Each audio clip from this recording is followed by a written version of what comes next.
Hi, I'm Luis Ubinas, president of the Ford Foundation, and I thought I'd tell you about the teacher who's my personal hero.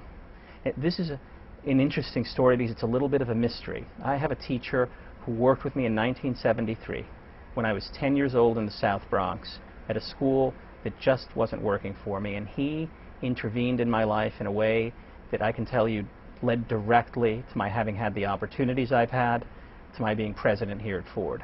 This teacher was the counselor at the school, and he had the job of caring for us. He had the job of watching over many, many difficult situations, the job of helping kids who needed extra help, helping kids like me who needed a different learning environment. He, on his own time, with his own money, with his own caring, took me to some of the finest schools in New York, helped me apply to those schools, filled out those applications for me.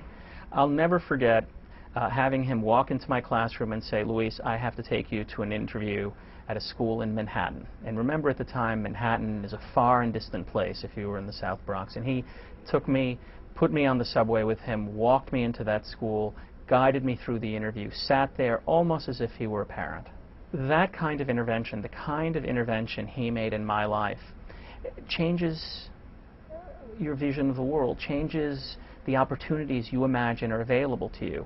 His aspiration for me was an aspiration I could never have imagined, an aspiration my parents could never have imagined.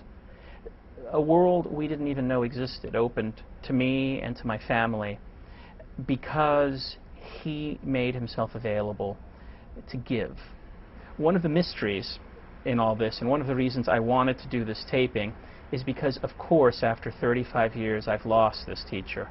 I, as a 10-year-old, have lost the memory of his name, and nothing would mean more to me than to be able to track him down and to look him in the eye and thank him for what he did for me, and I'm sure for other students as well. If I could sit across from him, and I'd say thank you. I'd say thank you for the opportunities I've had since. Every one of those opportunities is a gift he's given me.